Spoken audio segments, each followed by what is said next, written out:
माँ देखिए, आज मैंने आपके लिए बनाए हैं गरम गरम ग्रिल्ड सैंडविचेस। क्या बात है, रोज कुछ नया नया बनाते हो। कौन सिखा रहा है तुम्हें ये सब? टेलीविजन माँ, टेलीविजन। आजकल कामकाज तो है नहीं, इसलिए पूरा दिन बैठे बैठे टीवी देखता रहता हूँ। जब सीरियल्स देख देख के बोर हो जाता हूँ तब देखता हूँ दी कुकरी शो, उसमें सिखाते हैं ये सब। चलो अच्छा हुआ, इस घर में बहू की कमी टीवी ने पूरी कर दी। चलो अच्छा हुआ, कम से कम खाने पीने के मामले में तुम्हें किसी पर डिपेंडेंट नहीं होना पड़ेगा।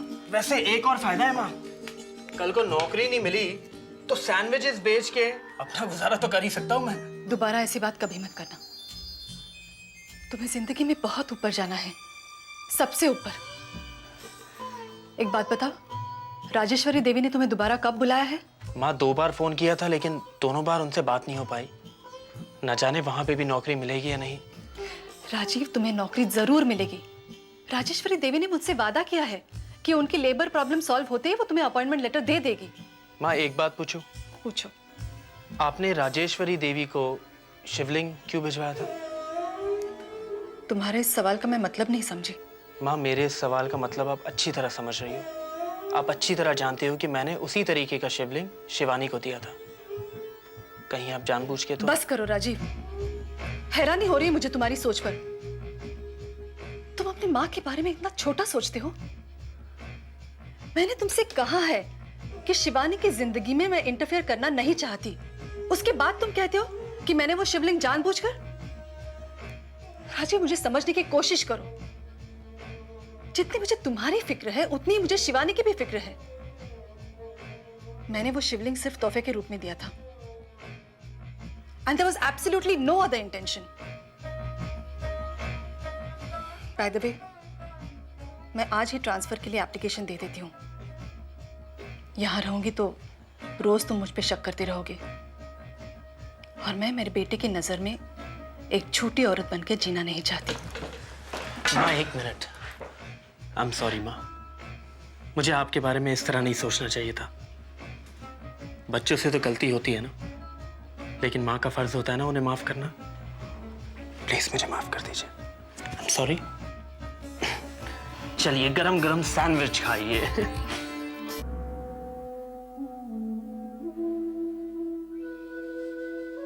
चाचा जी, कर्जदारों को भेजने के लिए वकील साहब ने नोटिस बनवाई हैं। अब एक बार देख लीजिए। हाँ। सुनो राजेंद्र जी। बैठो।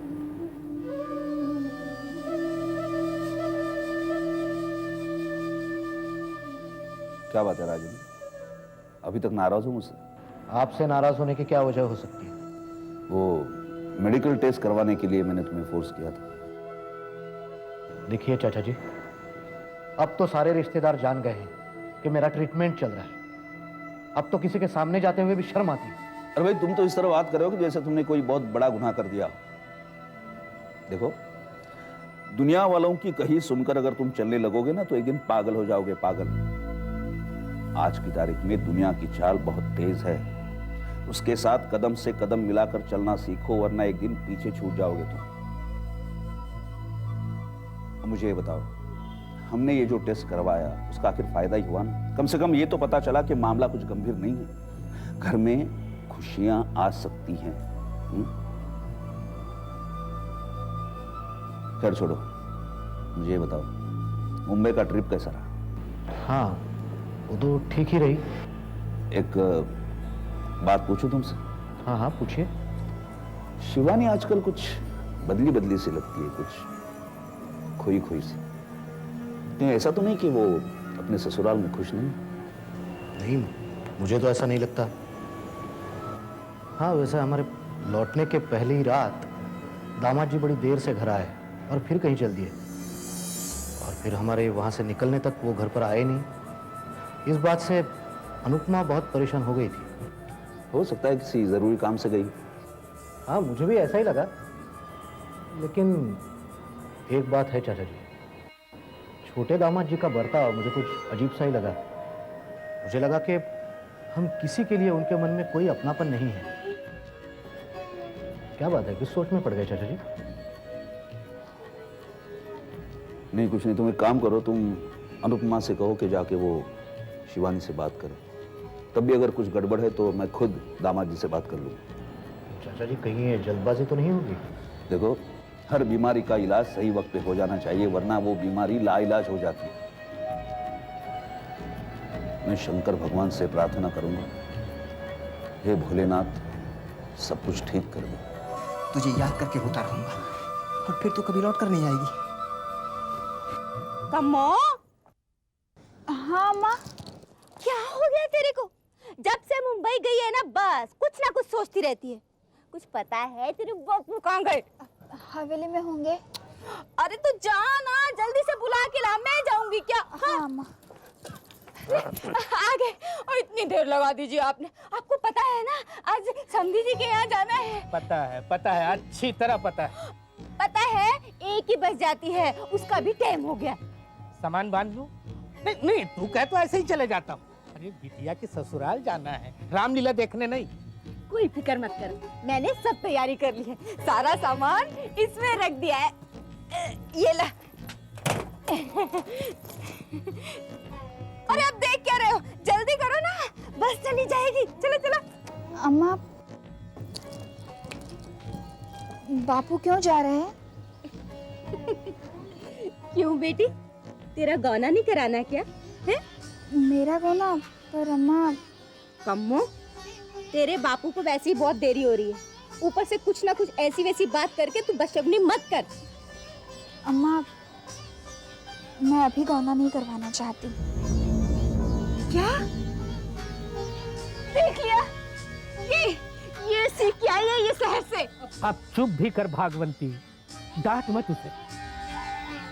2 दिन में बिटिया पराई हो जाएगी। अब आप मुझे मत सिखाओ। चलो जल्दी करो, बस निकल जाएगी। अब समधी जी से बात पक्की करके आना, भगवान जी सब भली करेंगे।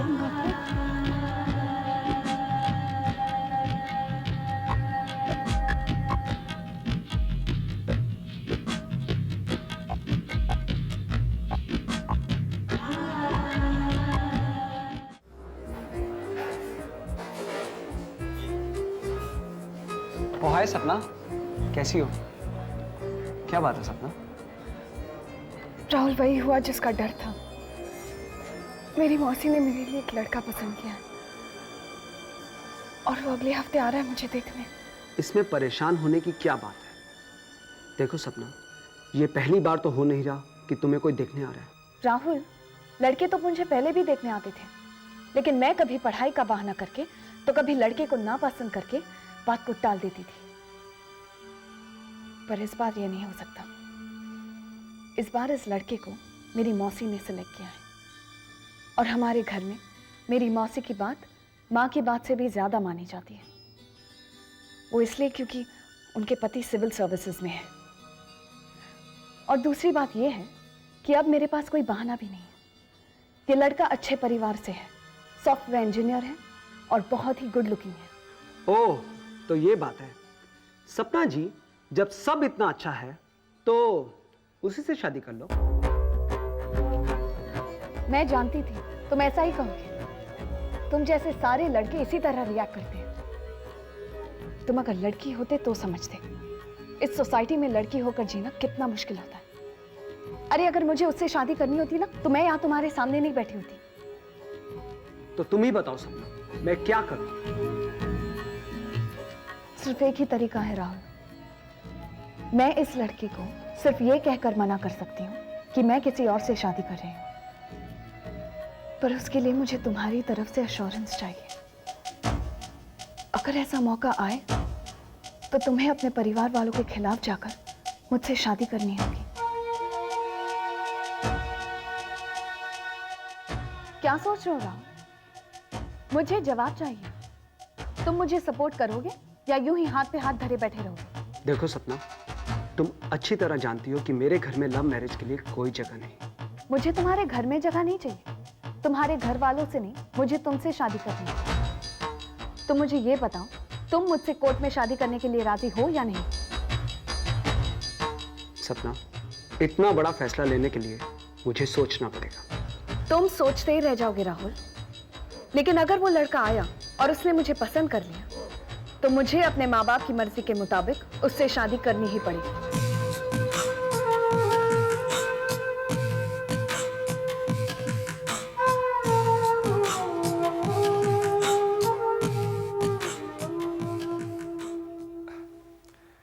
Hello inspector Varun Singh.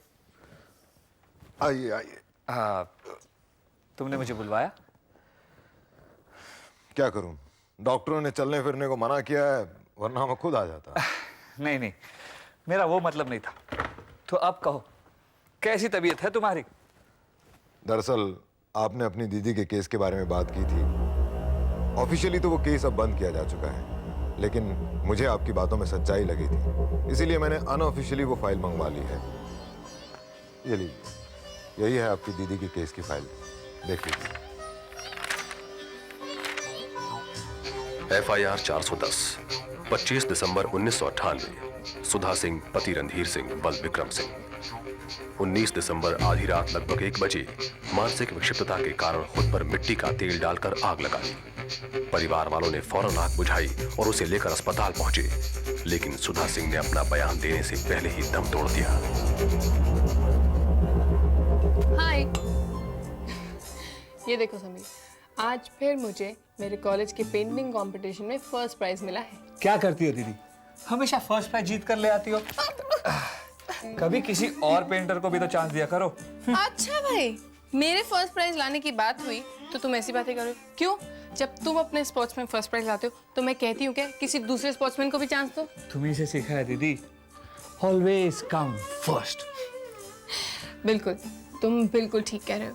लोगों ने हमें पिछड़ा पिछड़ा कहकर बहुत इंसल्ट किया है, जिसकी वजह से मेरे अंदर एक जिद सी पैदा हो गई है कि मैं हमेशा नंबर 1 रहूं, हमेशा फर्स्ट प्राइज ही जीतूं और हम दोनों जिंदगी के इतने ऊंचे मकाम पर पहुंच जाएं कि दोबारा कोई हमारी इंसल्ट ना कर सके।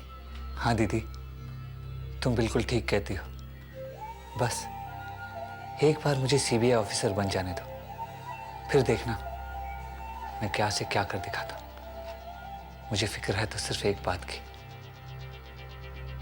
कि मेरे बगैर तुम बिल्कुल अकेली पड़ जाओगी। बुद्धू, तुझे मेरी फिक्र करने की कोई जरूरत नहीं है, और वैसे भी तेरी दीदी इतनी कमजोर नहीं है कि किसी भी चीज से डर जाए। तू बस जल्दी जा, अपनी ट्रेनिंग ठीक से करके जल्दी लौटा, बस। ये हुई ना बात, इसे कहते हैं बहादुर भाई की बहादुर बहन। बिल्कुल।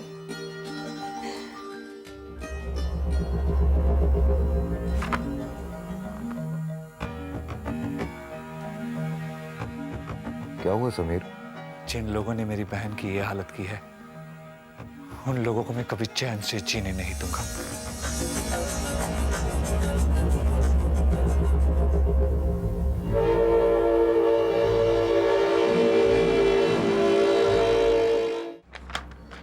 मामा जी, आपको ये प्रपोजल ठीक लगता है? ठीक? अरे 16 आना ठीक कहो भांजे। ये प्रपोजल तुम्हारे मामा ने खुद ड्राफ्ट करवाया है। अरे बड़े चक्कर चलाने के बाद ये चक्कर मेरे चक्कर में आया है ऑलरेडी।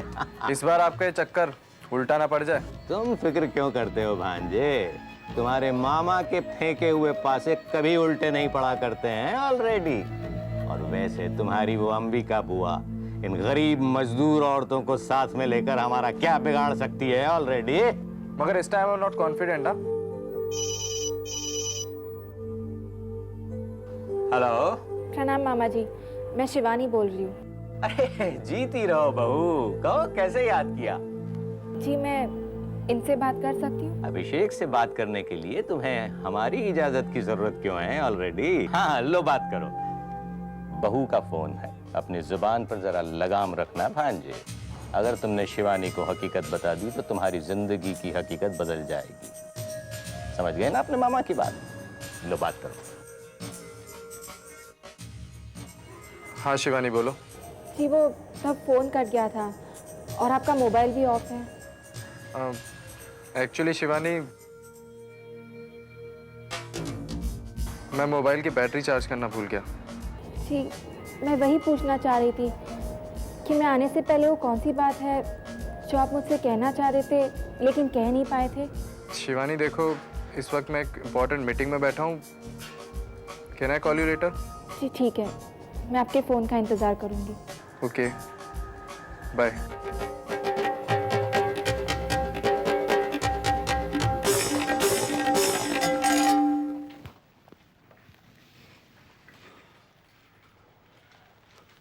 माँ, शुरू करें?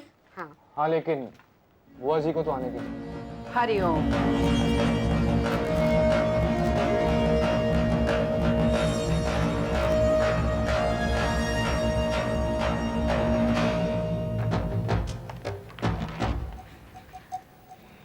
Let us start.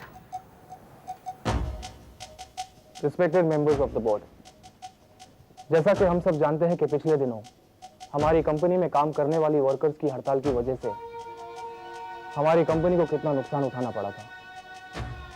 आज की ये मीटिंग इसी समस्या का समाधान निकालने के लिए बुलाई गई है। आज के एजेंडा का एकमात्र प्रपोजल है। जरा रुको अनुराग, आज की मीटिंग में प्रपोजल एक नहीं 2 हैं। आज की मीटिंग में हम चाहे जितने प्रपोजल डिस्कस कर सकते हैं, लेकिन हमें एक ख्याल रखना चाहिए कि वर्कर्स की स्ट्राइक ये मेन मुद्दा है। हमें सबसे पहले उसी समस्या का हल ढूंढना है, वरना इस बोर्ड का और इस मीटिंग का कोई मतलब नहीं। मुझे बड़े अफसोस के साथ कहना पड़ रहा है कि हड़ताल के लिए वर्कर्स को भड़काने में हमारे अपने भी शामिल हैं। अरे जब माझी नाव डुबोने लगे तो उसे कौन बचा सकता? हरिओम। राजेश्वरी, शब्दों का जाल फैलाकर भ्रम फैलाने की कोशिश मत करो। अगर तुम मुझ पर आरोप लगाना चाहती हो तो मेरा नाम लेकर कहो।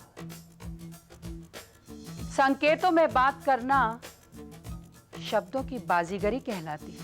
मुझे लगता है इन आरोपों और प्रत्यारोपों में हम मेन मुद्दे से भटक रहे हैं। मुझे भी यही लगता है। हम सीधे अपने प्रपोजल पर आ जाएं तो बेहतर होगा। मैं भी यही चाहती हूँ, क्योंकि ये सवाल 2000 परिवारों के पेट से जुड़ा है। वो गरीब औरतें जिनकी मेहनत के दम पर इस कंपनी की इमारत खड़ी है, भूख और गरीबी उनके घरों की तलाशी ले रही है। मेरा आप सभी से अनुरोध है कि आप इन औरतों की। अंबिका, तुम डिसिप्लिन भूल रही हो। पहले अनुराग को एजेंडा पढ़ लेने दो, फिर उस पर अपनी राय दे देना। राजेश्वरी, मैं जानती हूँ कि इस एजेंडा में क्या है। तुम बीमारी का इलाज करने की बजाय बीमार की ही जान ले लेना चाहती हो। अंबिका प्लीज धीरज रखिए दीदी, इन्हें अपनी बात तो पूरी कर लेने दीजिए। हाँ, अब आप बोलिए ननद जी। वर्कर्स की हड़ताल की समस्या कोई इतनी बड़ी भी नहीं है कि सुलझाई न जा सके। बहुत ही छोटी सी मांग है उनकी। अगर हम उनकी मजदूरी दुगनी कर दें तो वो लोग कल से ही काम पर आना शुरू हो जाएंगे। लेकिन मजदूरी एकदम दुगनी कर देने से तो कंपनी पर बहुत बोझ पड़ेगा। मैं इस प्रपोजल को रिजेक्ट करती हूँ। और वैसे ही बुआ जी, आप तो जानती हैं कि profit and losses production expenses पे कितना डिपेंड करते हैं। इतने हम एक्सपेंसेस बढ़ा देंगे तो उन्हें कहाँ एडजस्ट करेंगे। प्रॉफिट और लॉस की बैलेंस शीट पढ़ना मुझे भी आता है अभिषेक।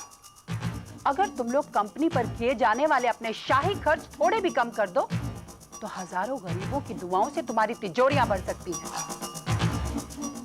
दुआओं से पेट नहीं भरता बुआ जी। सॉरी, बट मैं भी आपके प्रपोजल के खिलाफ हूँ।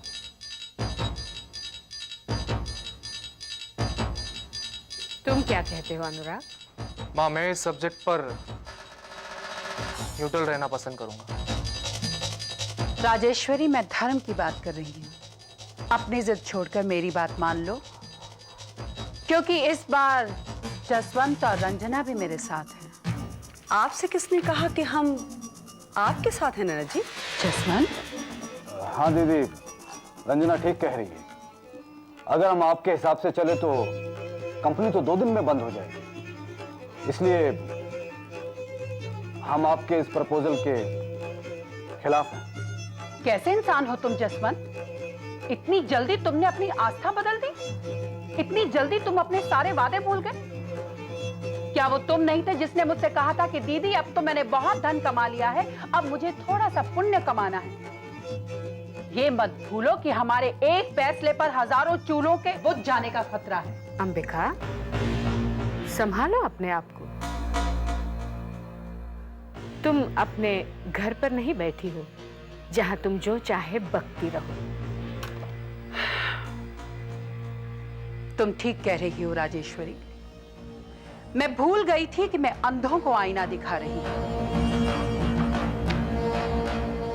जसवंत, आज के बाद तुम्हें भाई कहने में मुझे बड़ी ही शर्म आएगी। हरिओम।